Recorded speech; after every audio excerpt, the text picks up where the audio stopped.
Hi, everybody. I am Cinthia Murphy, investment strategist at VettaFi, and welcome to the Road to Exchange. I am here today with my good friend, Michael Gayed, publisher of Lead Leg Report.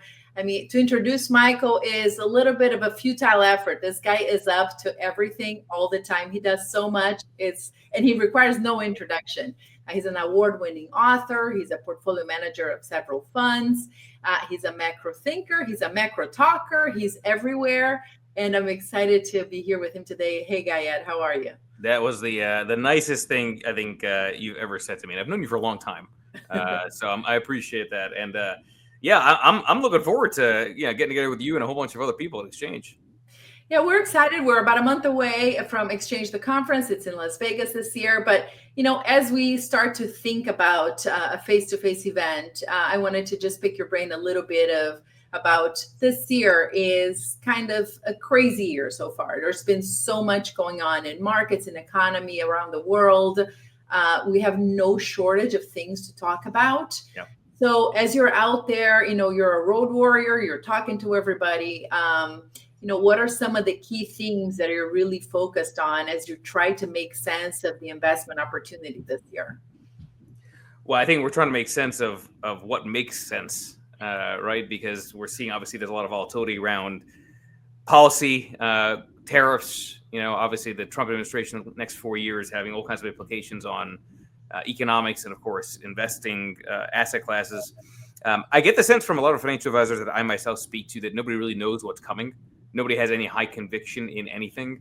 There's some that believe this is going to be a good cycle for mid caps and small caps because of deregulation. There's others that believe that tariffs are going to be inflationary, and still there are others that are saying nothing's going to change and AI is going to keep on eating up everything else. So I think one of the good things about a conference like Exchange is you actually get to do what the word exchange implies, which is you're exchanging ideas and trying to get people closer to hopefully some sense of what is likely to occur going forward, because there is a significant diversity of opinions on what happens in the future. But the more you get people together physically, the more likely you are to come to some likely conclusion. Yeah, and I love that concept of the lack of conviction, and yet we kind of need conviction in order to make investment decisions. All the work you do on social media through your publishing business, on all the conversations you have, I've always loved your efforts to tackle the narratives that you're very focused on, dissecting the narratives that drive markets and, getting people out of their echo chambers. So how is, coming to an event like Exchange going to help with that effort? Do you think that face-to-face makes a lot of difference in the whole making sense of things?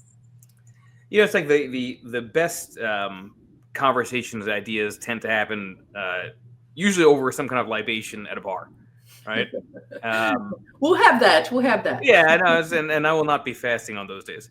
But I say that because the reality is I think it's a lot easier to brainstorm in person than on a Zoom. I think it's just a fact, right? There's much more creativity, and there's always cues that come from body language and much more sort of a real connection that comes when you're actually face to face in real life as opposed to virtually.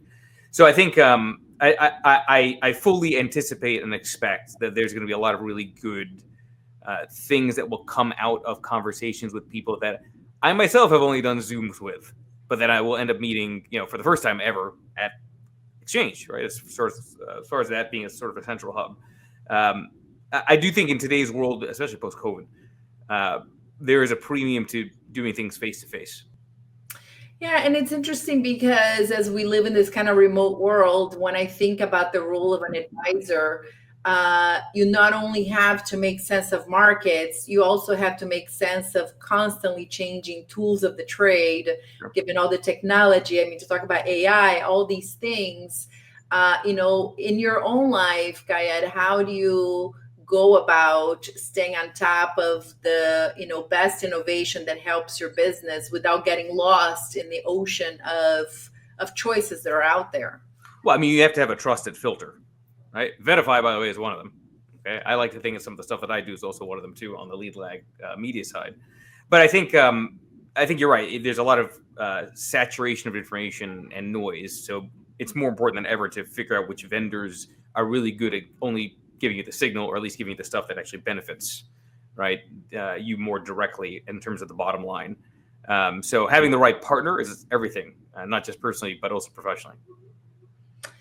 Kayed, I am very excited to see you in March. Would love to invite everybody, if you haven't signed up yet, to come to the event, come see Kayed face to face, listen what he has to say. There's so much expertise here. And I want to thank you for taking the time today to chat with us, and see you all in Vegas in March. Vegas, baby, Vegas. See you soon.